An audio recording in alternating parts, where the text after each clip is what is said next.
Welcome to the Exceptional Sales Leader Podcast with Darren Mitchell. If you're a sales leader looking to take your leadership to a whole new level, then this is the podcast for you. We'll be exploring tips, techniques, and strategies to help you take your leadership to the exceptional level and allow you to enjoy more money, more meaning, and better sales results.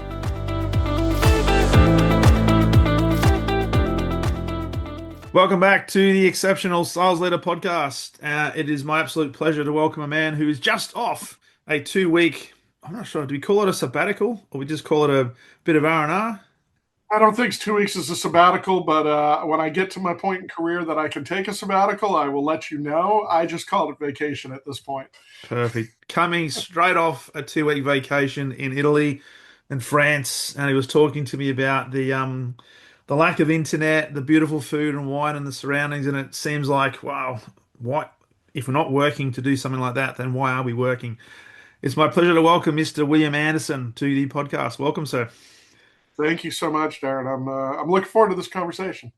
Me too, because we've had a pretty lengthy conversation before we press record, and I think we've got a lot of commonalities. And I was saying to you that the gentleman that introduced us, he's got a really long history of promoting really good, high quality people. So no pressure, William, on this conversation. We'll see how well I do. That's really for the listeners, right? They'll decide if I meet the bar. They will. They will decide whether they listen to the whole thing, and I'm hoping they will, because at the end you're going to give me some information about where to get your brand new book, Yes. which is called "The Room Goes Quiet: How to Close High Stake Service Deals by Owning Customer Risks." Which you just mentioned that you're a first time author on a book tour. I can just imagine you going to all the Barnes and Noble stores and just sitting there with lines out the door ready to sign and have photographs. So, funny little shoe in to what we were talking about before. So, my wife and I are going through the airport to leave for Italy. And as we're walking through, we ended up I fly a lot for business. So I'm in Dulles Airport all the time because I'm in Northern Virginia. Yeah. But we were actually at one of the gates, one of the terminals that I don't go to often. And as we're walking to get on the plane, we passed a Hudson News, right? A little in-airport news thing. And my wife, leaves my arm, leaves me with her suitcase and goes away. And I was like, is she going to get drinks? Is she... And I turn around and couldn't find her for about 3 minutes. And I look up and she's in front of the book section. And I went over and looked and I was like, you aren't looking for my book, right? She's like, well, why isn't it here? What's going on with it? And I was like, sweetie, I'm a couple weeks in and getting on these bookshelves is hard. And it may be right. Maybe she goes, and my wife, loving, supporting wife, she goes, well, I think you need to get a hold of the publisher's publicist to find out what's going on. So I was like, okay, sweetie, no problem. I text. Come to find out, he actually did submit me to the Hudson News Select, but that the process is about 3 months long. And I'm like, wait, so I might actually end up here? He's like, well, no promises. I was like, oh my God. So yeah, it's a little crazy. I'm not at the point yet where I'm running in and signing books off bookshelves in Barnes and Noble, but I'm not going to say that's not going to happen. Well, it won't, and you've got to, and because we'll talk about some of the key elements of the book today, in terms of helping with sales leaders and particularly strategic sales. But you've got to shoot high. And your books have, and I believe everybody's got a book in them, right? So, and if you don't, because the key thing, William, if you don't ask, you're never going to get onto that bookshelf. So Right. I will ask. So. There is a bit of humility. I mentioned to you, I'm in my 50s and, first book out. And there's some weirdness when you get a book published. There really is. Even in this, where this is writing about things I've done my whole career. Yeah. Right. So I'm bringing 30 years of career and experience into what I wrote. And then it's like school kid giggles when somebody says something positive to you. You're like, wait, you read something I said? Well, there has to be something said for that. It's yeah, it's just and congratulations. I know the process of writing a book is not easy, and as you said, 30 years worth of work that goes into a book, it must be difficult to work out what to put in and what not to put in. Did you, just in the process of writing it, did you have the publisher or the editors come back and say, hey, you need to shorten it, you need to expand here? Did you get some good feedback that helped you fine tune it to the point where it's now on the bookshelves? I did. My editor is amazing. Robin is beyond a doubt. She's amazing to work with. Very easy, great feedback. She actually went through, I think the one that made me laugh the most, the style that I wrote this book in was very much let me talk about, with vignettes, let me talk about sort of a theory or an aspect of what we do for a living when we're going after service sales and going after sales as a whole. And then I'm going to write a case study. Yeah. And I had done a lot of work to take these multiple experiences I've had over the years, and you can't name and blame. I can't go like I got so I'm having to do enough of a spin. I've had to take a couple of situations where I took three or four very similar life experiences and melded them into one case study. And those were the big areas I had asked my editor to really dig into and look at to make sure they were credible, make Yeah. sure I didn't take anything out of them, that they were still impactful, but that they read as real, because these Mm. are all, even the amalgams are lived experiences. Yeah. And she came back with one, and she says there, XYZ. When I got to this case study, there was a really serious problem. And I'm like, oh no. Like I can't, like I'm braced for the bad. She goes, you repeated it. You've already given that case study earlier. Maybe you want to go with a different one. And I was like, that is not the problem I was expecting. I'm okay with that. That was really, and so it was. The editing process, the publishing process has been fantastic. Yeah. I My publisher was very kind, and I've been blessed with. He They decided to spin up a new imprint. So Iron Strategy Press is a new imprint. It's a Wing to Star Publishing. My publisher is actually expanding into business books, and I was the Yeah. first of four books that are coming out this year on that imprint, which is Nice. nice to be the leader in. Excellent. That's a you can be the you can be the beachhead that everyone Yeah. else starts to follow. And I'm not even going to ask you about your commercial arrangements, but I'm thinking there might be a little bit of a retainer based on the lead of that, and maybe a little bit of a clip of the ticket on everything that comes before behind you. Well, I am in sales, Darren. You are in sales, as we all are. Now, William, I should have actually introduced you from the perspective of not just being an author, but you're also the founder and executive advisor at Virtuoso Strategy and the managing director at Red Hat in the Western region in Virginia. We're going to talk about sales, particularly complex sales. And yes, we'll talk about elements of the book that come from The Room Goes Quiet. But I always like to ask my guests a bit of information about the background. Mhm. Like, did you fall into sales? Did you wake up one day and say, when you're a young man, you know what? I'm going to be a professional salesperson because I reckon that is the most ethical thing I can do. Oh, And- how much joy would I have if I ran into that? No, not at all. Wow, over 30 years. From an origin story standpoint, I actually started in the military, Right. and U.S. military communications, very technical. I came out of the military and was, for many, many years, was doing a variety of different services style work, consulting and direct services, staffing, the whole bit.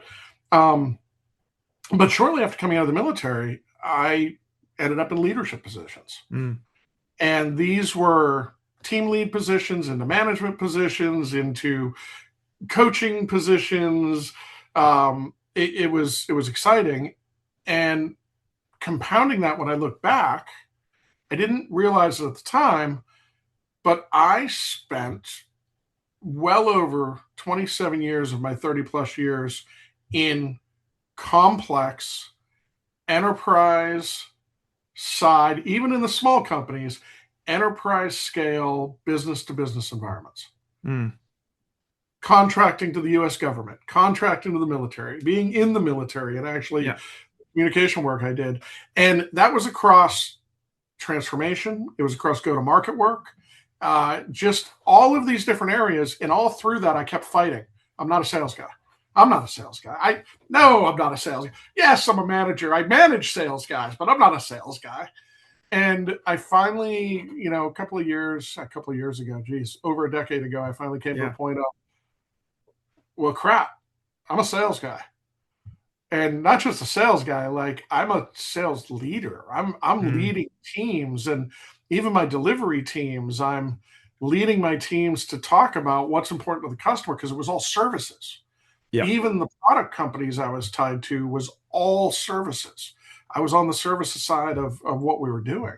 Mm. So, what became really intriguing when I started writing The Room Goes Quiet, as I thought back, and I was having a number of discussions at the time. This goes back a little over a year and a half now. I was having a lot of discussions at the time about what are the big standouts from my career that resonated, that I felt were. And the question was, William, what do you feel is being missed? Mm. And this is when I started doing the advising as well, and it came out, and it occurred to me, consistently there are these deals that we put in front of our customers, our teams put in front of our customers, and everything looks right on paper. Yeah. Everything looks right when you're going in.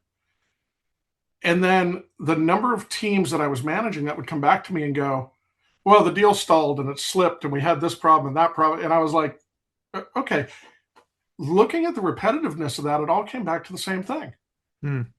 technical fit. Not just technical from a technology standpoint, like we like to think technical as IT, but a solution fit, a Mm. technical fit, it's never enough. Mm. It's never gets it over the line. It's necessary, but everybody comes in with that. So Yeah. then I started to think about, what is it that I'm coaching my teams? What am I coaching my peers on? And it comes back to trust, Yeah. risk. Who's owning and who's building trust with their customer? Who's owning the risk and carrying the risk with their customers? And that's the hard part. Yeah.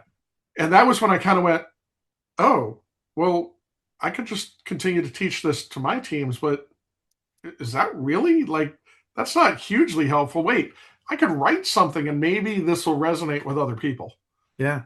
Yeah. And then you go off and start to teach it to other people, other organizations. A little bit different. I was teaching a lot of this first in the book is codified things, so it's made it a little easier. Mm. Um, I will say that was one thing that made writing a little bit simpler than trying to go fresh, Yeah. because when I sat down and I put my first outline together and was like, I think I have a book here. I think I have something to share. And Yeah. then I read my own outline and went, wait, these 3 chapters are what I've already done over with these customers. And these 4 chapters fit together. So I was able to go pull from my archive, if you Yeah. will, Yeah. of just what I've been advising boards, what I've been advising transformation leaders on for years. And also, the big part of, the reason I started Virtuoso Strategy was I was being asked to come in and talk to boards and talk to people outside of, they were like, we don't want to know about the tech. We can get tech people. Yes. But what are you doing around go to market? What are you doing around leadership? We're running into a transformation change, especially with AI in this last 2 years. Absolutely. Absolutely. AI is changing what we're doing. How are you addressing that? Mm.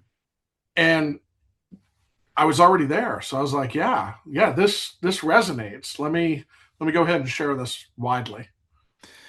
And we were talking before we press record because I love because it's very easy for organizations to say we've got this fantastic service, we've got this fantastic product, and they lead with that. And their conversations, rightly or wrongly, are quite biased towards my product is the best, my service is the best, and this is therefore why you should buy it. What have you noticed then in the organizations that say, hey, there's a gap, there's a gap, and the magic is in the gap. And when boards bring you in to talk about leadership or go to markets, particularly in complex B2B sales, how open are they to A, being able to recognize that gap, and B, being prepared to invest in what is required to make that gap really, really small, to then give themselves a clear differentiation in the marketplace. I wish I could say, I wish I could say it's wider, but that would solve a big problem holistically, and then I would have to find something else to do.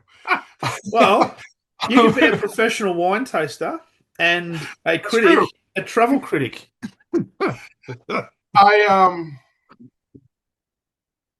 trying to think about how to navigate. I have a good example, and I'm going to be careful navigating this because there's no blame here. But there's also no naming. Yep. Um, so I had a client who I sat down with, part of a board of directors, and she was laying out a lot of challenges for me. And as we were discussing over a couple of weeks, a couple of different sessions, um, one of the things I advised her was like, I hear a number of your problems. You're too solution focused, and she didn't like that. Didn't like that Mm, at all. How can you be okay. too solution focused? And that can't be the case. We have the strongest solution out there. And I kept coming back to yes, but it's you're too solution focused. Yeah. Um, in this situation, we then set up. I have an offering actually since the book has come out that's called an intensive, and the room goes quite intensive. Takes a deal, a stalled deal, and I sit and work through from an advisory standpoint. Let me hear what your deal is. Walk me through. Let me ask questions, Mm, and then I will kind of break down what I'm hearing, and then collectively and collaboratively, we will all figure out what we need to do to solve this. yeah. And we spent about 2 hours in the room with her, her head of go to market, her head of marketing, and the two lead salespeople that were on her team. And it was right at 2 hours in. She says, I think we need to take a break. It kind of caught me off guard. I was like, well, we already took the one break. I like to work breaks. But she's like, we need a break right now. I'm like, oh, okay. So I get up, I walk out with her. We let the team go get drinks. We step into her office, and she goes, couldn't you have just told me that everything you've been telling me for the last couple of weeks was exactly what the problem was? I was like, I a little caught off guard here. And she says, okay. She says, I'm seeing it. She goes, we stopped listening for what our customers' need was. And that's why they haven't moved. That's why this deal is solved. She Mm, goes, I hear it. I mm, now understand we haven't asked the big reporting question. mm, Well, on the follow up, their deal was stalled, very large deal. Their deal was stalled because the executive sponsor of the deal had not, they had never asked and had not directly shared that he was getting scrutiny from the board of directors. So he needed to know that whatever he did to move forward, he was going to have his reputation protected. yeah. And when she went, we found this out because she went back in and started to ask, it seems like you are uncomfortable. Can you share with me what's making you uncomfortable? And when she finally got to the root with her team of that, Mm, the answer became simple. And the answer was, I'm not going to be able to go into the boardroom with you, but if your board of directors is going to have scrutiny on this, I know how to prepare those presentations and defend your decision. mm-hmm. The minute she said that, I think it was like 3 weeks later they moved to sign the deal. And this was something that had been stalled. I mean, at that point it had been stalled for almost 2 months. Wow. Wow. And how does it's how do I frame this question? It's really interesting and probably all too common. And it comes back to when you said to her, with respect, you're too solution focused. And do you think it's a case of they were so fixated on the solution and logically and probably with evidence could prove that it was the best solution, but they were missing something very important, which maybe was a psychological element around a person's position. There's a lot that goes into that. Um, do I think that's the case? Yes and no. Hmm. And that's why I say there's some complexity there that I've seen and I've lived through. So if you'll bear with me, Yeah, I'll try to keep absolutely. this succinct, but very early in my career as just a consultant, as part of a team. I wasn't a leader. I was just a member of a team. Mm. I and this is a little teaser for people to go read the book, because this is actually the first case study I open with in the book. I was part of a team that went into a room. Effectively, everything was perfect. There had been so much work put together to make this deal hum. We had C-level sponsorship. Everything was right on paper. Yeah. And in this situation, the CFO, who was not our sponsor, leans back after everything was presented and says, "What happens when this project fails?" Yeah. And I watched, not understanding at the time what I was seeing. I watched the team go into objection handling mode. So the head of sales that was in the room immediately jumped up and talked about the case studies we could provide and how we've had multiple customers that have been successful with this. The delivery lead who was in the room immediately went back to the Gantt chart and talked about the delivery schedule and the cadence and the reporting cadence. Our technical person, when nobody resonated, immediately jumped in, would go even deeper. Everybody sold harder. Yeah. Now, I say that we lost that deal. We lost that deal, and we lost the deal to a competitor who was more expensive. Interesting. Now, I say I was blessed to have lived through that, Mm. because years later, when it was my team and I was in a similar room and had spent a lot of my career getting things down so that we knew what we were delivering. I had, in this case, a CIO. She looked. We had done our presentation. Again, everything's perfect on paper at this point. We were over prepared, Mm. and she looks across the table at me and says, I feel like this is going to become a budgetary nightmare, and I'm going to get beaten up." And out of the corner of my eye, my peripheral vision, I saw my team go into reaction mode, and I actually reached out and physically put my hand on one of my team members' shoulders. And I can remember, like, there's a certain, especially as a sales leader, when you play things a certain way, everybody's always watching, Yes. and you can teach your teams, you can coach your teams without actually saying anything. Totally. So not only did I reach out and put my hand on the shoulder of my sales lead, I reached up, took the top of my laptop, closed it, like very deliberately closed it, while I was keeping my eyes locked with the eyes of the CIO. And I said to her, I said, "You're 100% correct. You're right to be nervous. Yeah. And not only are you right to be nervous about the budget, let me now tell you the three things that are likely going to go wrong in the first 6 months of this project." And I walked through all of them and talked about how I've experienced it and my team's experienced it, and we're confident we can handle it. And I gave her one or two, not elaborate, just one or two little tidbits Yeah.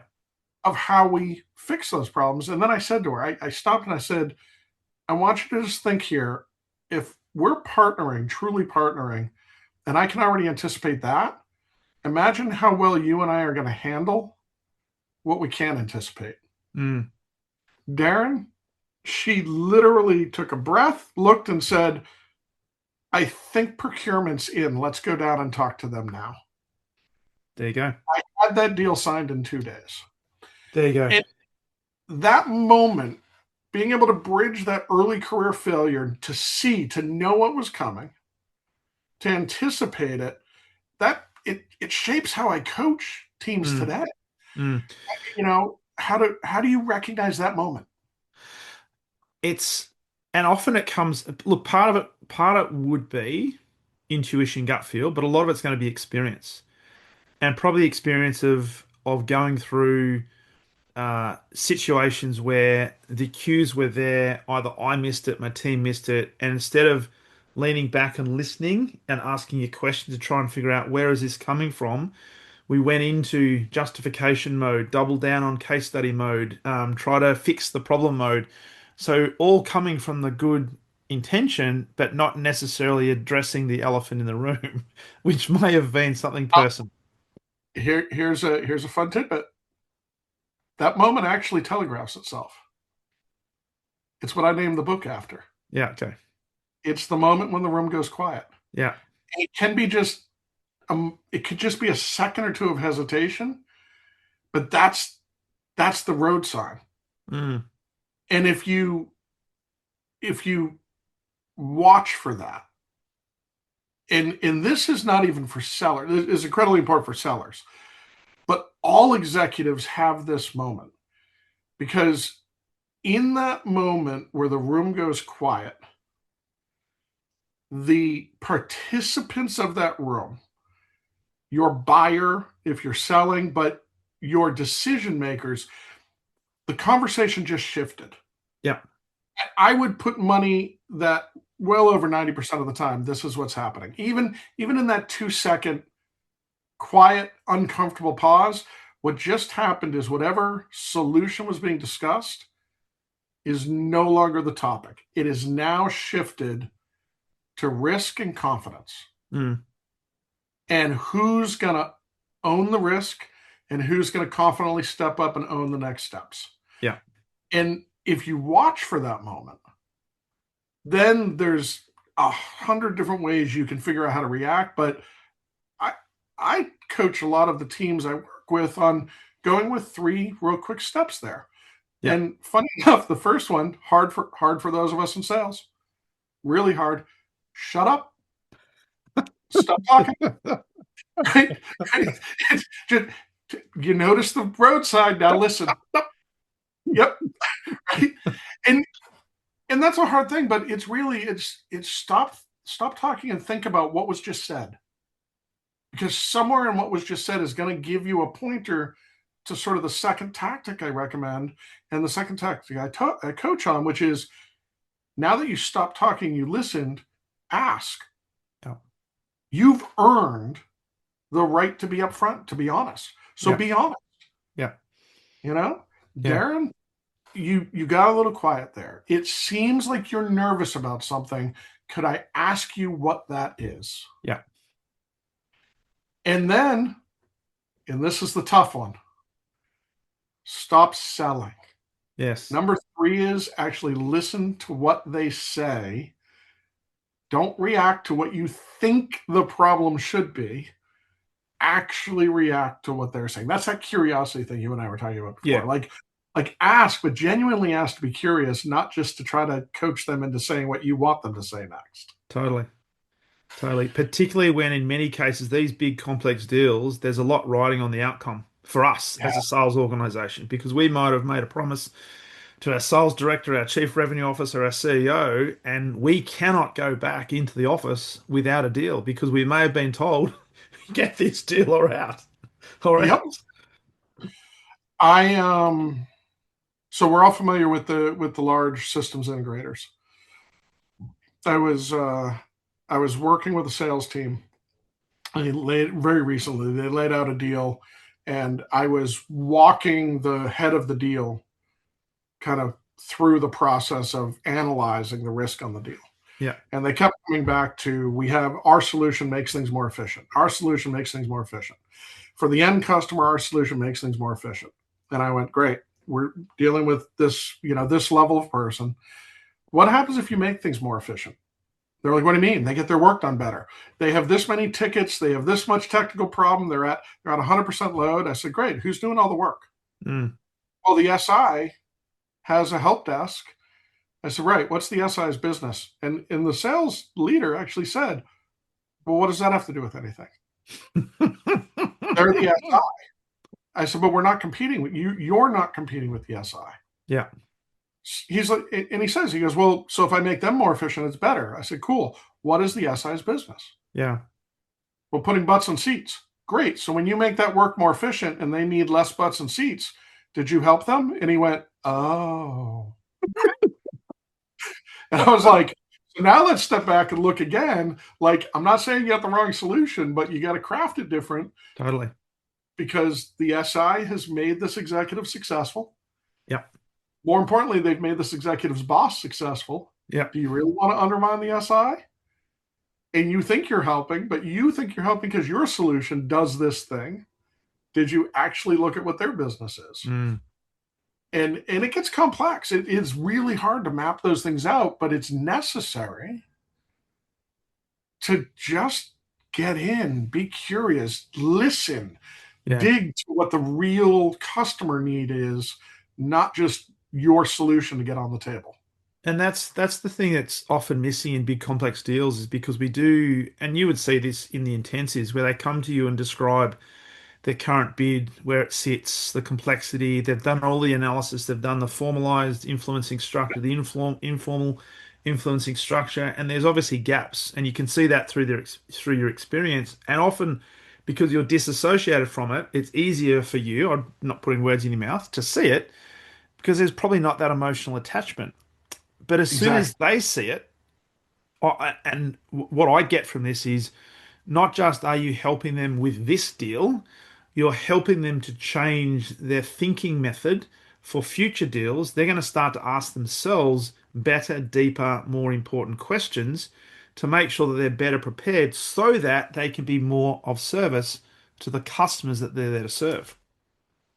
100%. 100%. It's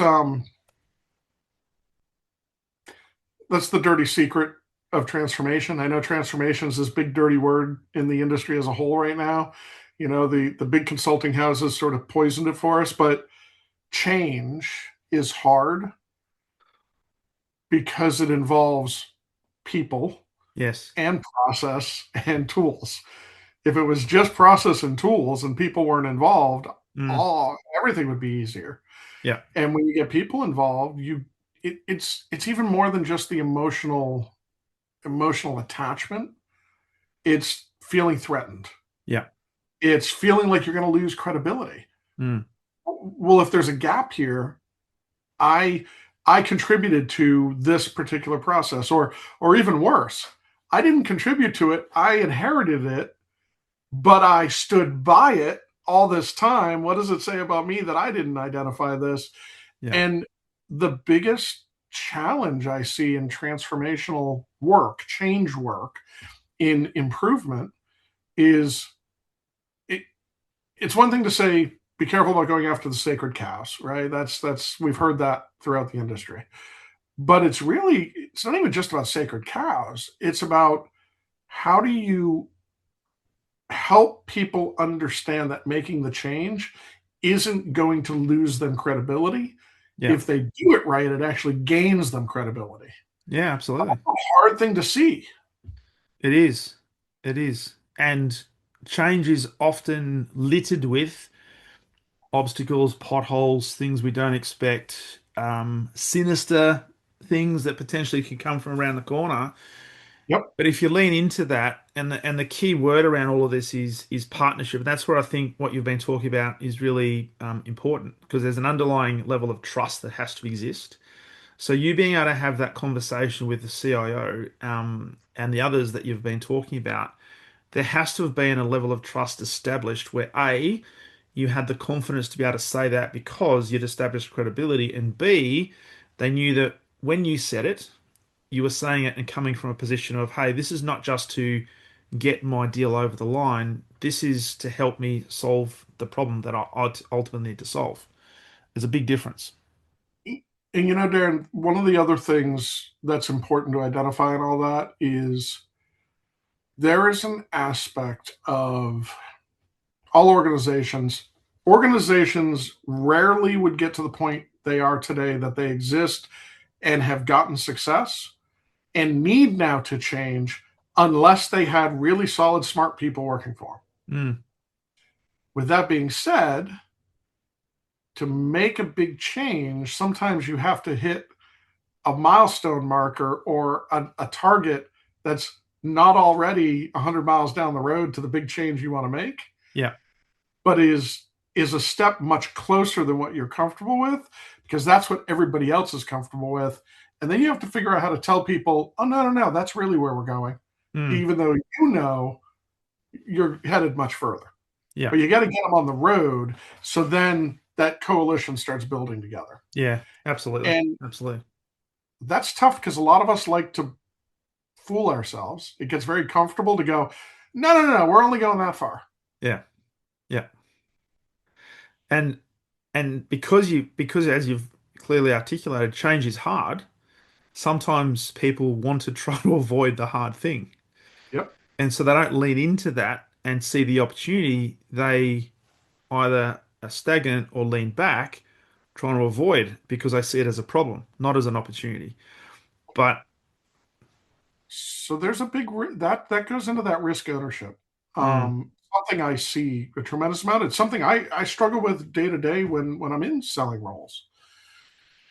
So many of my peers who spend more time with me than they probably want to um, get very frustrated because I am the king of why. Customer needs to do this. Why? Well, what do you mean why? It has to be done. Okay, cool. Why? but why? Like why? And a very recent conversation I had, which falls right in this. We were talking about a software, a coworker of mine. We had engaged with a software development house. We were in the same meeting, and this particular software development house has three different silos of customers. There are three different silos of customers. All are in the owner, the person we were talking to, in the owner's own words. Mm, Each of the silos of customers is overpaying for the support they're getting. And it's because their software development styles in his own organization yeah. are different in each of the three silos. So my peer was saying they have to unify. They have to standardize. They have to unify. And I'm like, I hear you. I heard him say it was frustrating. Why? Mm, He's like, but it's obvious. I'm like, cool, then explain it to me. Why does he have to unify?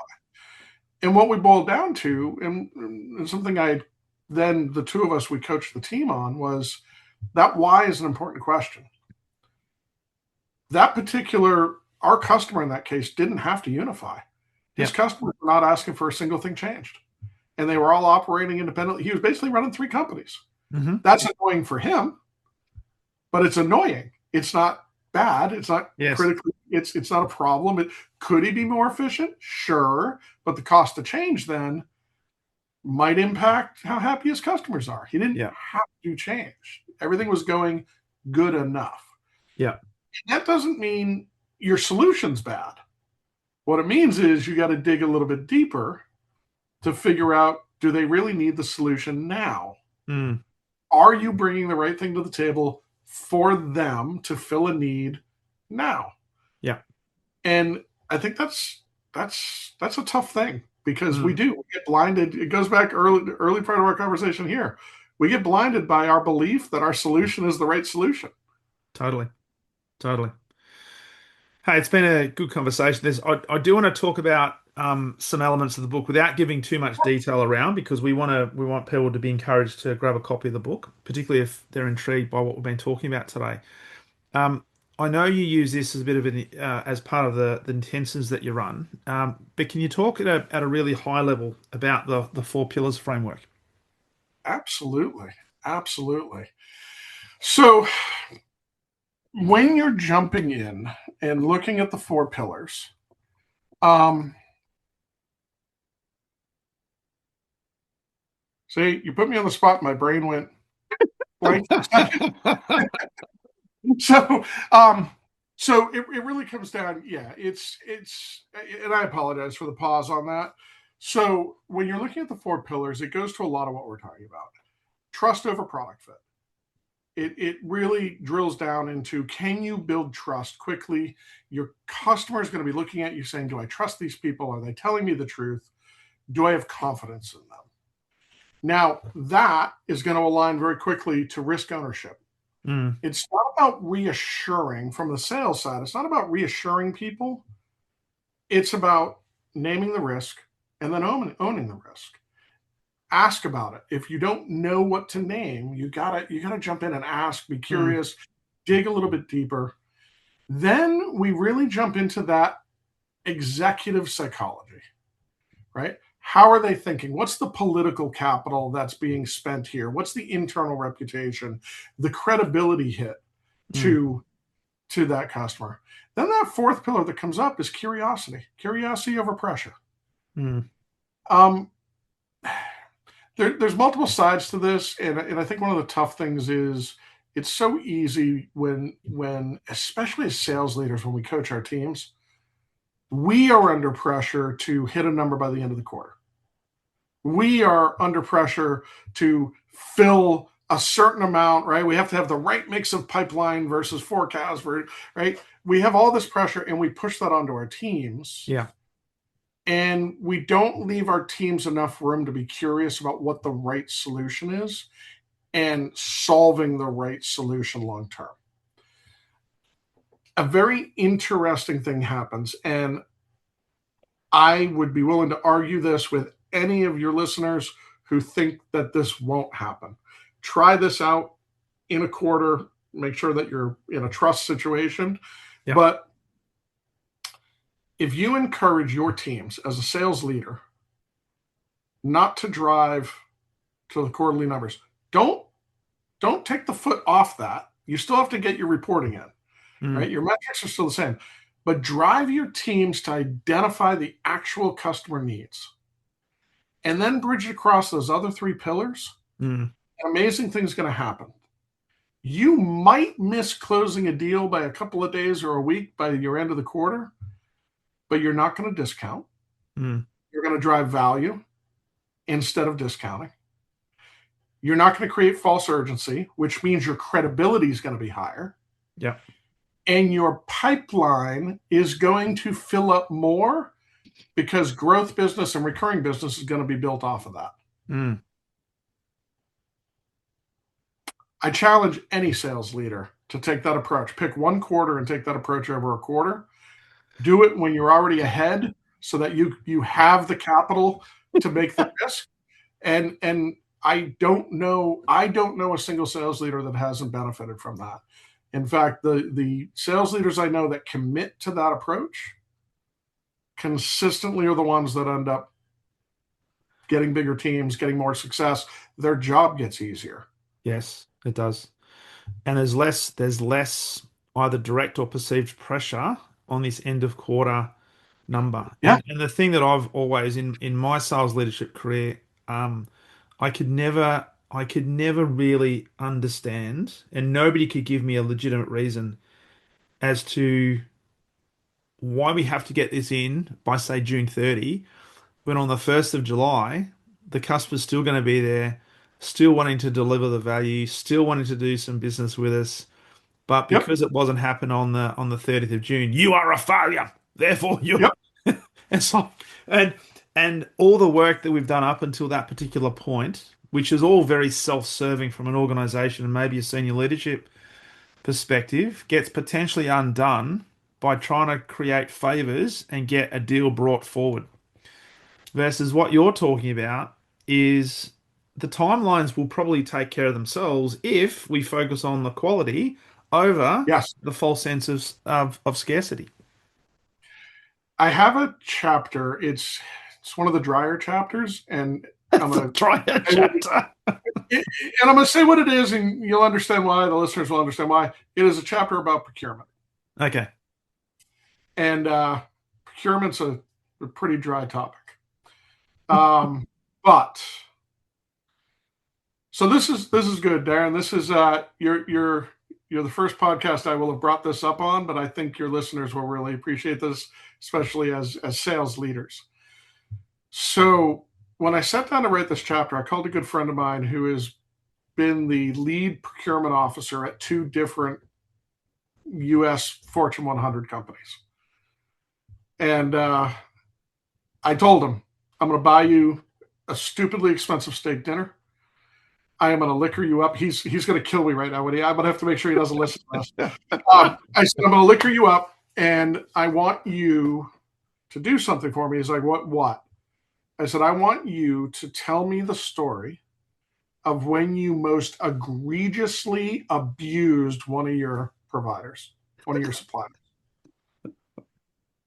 And he was like, what are you going to do with that?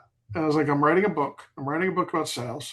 I'm going to rewrite your event as a reverse case study Yeah.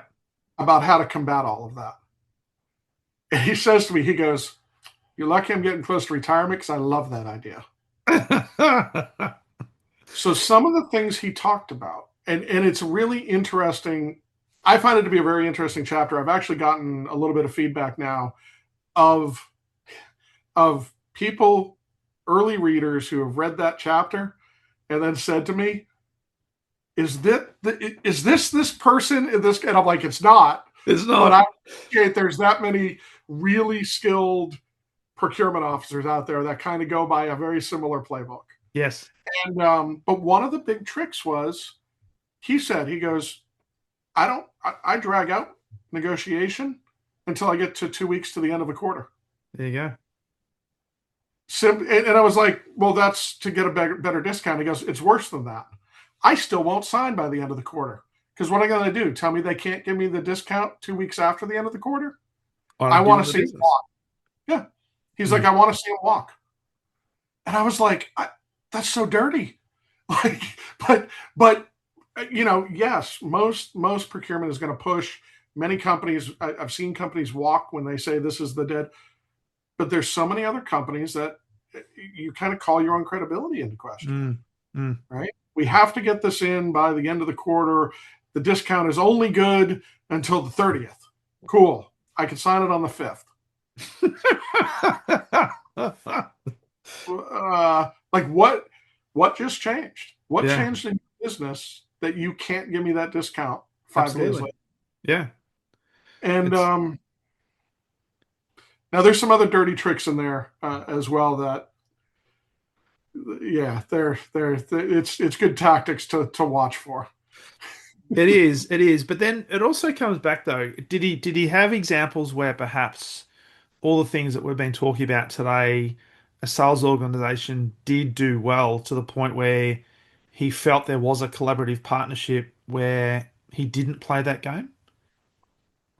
So I am not a procurement officer.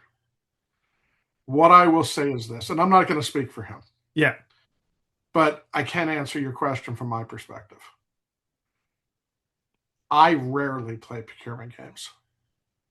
I rarely play procurement games because I already established value. Mm. I've already established that I'm going to own the risk. Many times I've already been honest and said I'm going to be more expensive than the other people you're looking at. And that is what you're buying is Yes. me owning the risk, me stepping up and delivering this value and committing to the value I'm bringing. Yeah. Yeah. When I've done that, every single time and aligned it. The other key is not just those, but made sure all of that is aligned with what my customer is trying to do. Hmm. They, my customer fights for me with Yeah. procurement, or the first time procurement pushes back and I respond, usually with my sponsor and even executive sponsors on the line, and I Mm. respond with, what would you like to remove? Oh, that's a scary moment. Like when you're an executive at a customer and you've bought in, not just bought in, because that sounds like you were convinced, but you understand your credibility. You understand what this partner is going to bring to you, and it's a true partnership. Yeah. You've worked through all these issues on both sides, and you understand the impact to them. Mm.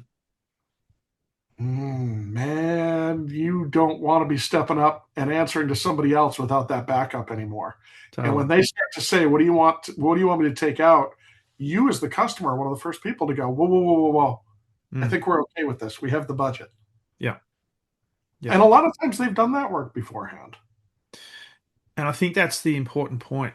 It's if you've gone to the depths and breadths of building that reputation, ensuring that level of trust, being open, transparent, and truly articulating how you're taking the risk, that your ownership, and particularly as part of that process, saying, well, once the deal is done, when we get there, I'm not no longer going to be involved. I'm actually involved in the implementation, the change process. It's not like, well, I'm moving on to the next thing and I'll hand it over to customer success. I'm actually brought into this because I know this is a long-term partnership. Because a lot of organizations use that term partnership as if it's just a throwaway line, thinking, well, that's a great thing to say, and therefore customers are going to say, oh, partnership, I love that. Completely different to prove it through your actions. Many years ago, one of the craziest situations that I was in, and it's happened one time in my career. So 30 plus years, one time this happened. Um, I was part of an acquisition, and going through to the other side, there was not a good cultural fit between the companies. But I stuck around. I was trying to kind of guide my own team and protect my people. Um, my boss at the time, who came over with me, he and I did a lot of work. And the management of the acquiring company made a decision that they were frustrated with me, and they decided to move me into a pure play, strictly sales role, and told me that I was barred from speaking with customer success or delivery. Interesting. Um, and the expectation was it would make me quit. Okay. Uh, my boss and I, over drinks that night, were laughing because it was so antithetical to how I work Yeah. that it was just bewildering that they thought removing all, literally barring me from all responsibility to what I'd sell was somehow a punishment on anybody. Now, it was painful. I did not enjoy this couple of months I did that, but I could sell anything I dreamed up with no accountability at all. And it was not good for our business. It was Yeah. not good for our company. It was not good for my emotional sort of positioning. But it was such an absurd idea that you just like that. And it goes to that idea. It's the extreme of that idea of I'm going to sell because I'm a sales guy. Mm. I'm going to throw it over the fence. It's not my concern anymore. Yeah. No, it's always your concern. If you Totally. did your job, you need to live that life cycle, even if you're not responsible for it. Yes. Yeah. 100%. Right? You're still accountable. Yeah. That's your relationship. What a story. What a story. Um, hey William, I'm conscious of time because it's later in the evening for you, and I do appreciate you jumping on and really enjoyed this conversation. Um, so I'd love to ask you, for people who'd like to connect with you and specifically get hold of the book and learn a little bit more about what you do, and how you might be able to help them, where's the best place for them to connect? The absolute best place is virtuosostrategy.com. That's my website. I am lead advisor, and you get me. Hmm. So I can be reached directly there. I'm on LinkedIn and Medium. I actually, on top of writing this book, The Room Goes Quiet, which is available wherever books are sold, Yep. ebook and hardcover, I also do a fair bit of long form writing, articles, thought leadership type of writing on LinkedIn and Medium. So Hmm. in fact, there's by the time this comes out, there will be a library on virtuoso strategy of a collected of that work along with white papers that Hmm. I've produced through the years. So I would say this, Darren, this has been a joy speaking with you. I love talking about all of this sort of go to market and sales, and we didn't even touch on AI and the craziness there. Um, Even if somebody wants to tell me they don't agree with anything they read, reach out to me and tell me that, and let's talk about it because I'm open to new ideas. I'm Yep. I'm genuinely curious. I live what I talk about, and at the end of the day, I'm trying to help all of us be more successful. Mm. It's a hard thing to say because when you say it, it almost sounds disingenuous. But I mean, my career is about this. 30 Yes. years. This is what I've been doing, is just try to help people solve problems. Yeah. Um, And the as my fact you wife says, my wife says, the day I die, they'll put me in the casket, and when the carpenters come up to nail in the top of the casket, I will probably sit up and point out the proper place to put the nails, and then give them an invoice. love it. Love it. Hey, it's been a love, what a way to finish. Been an absolute pleasure having you on the podcast, William. And good luck, because I know that when this comes out, you would have been a fair amount down the path of your book journey and the book promotion. So I do hope you're into the areas that you are hoping to get into. And keep up the great work, mate. And thanks for being a guest on the Exceptional Sales Leader podcast. Great. Thank you so much.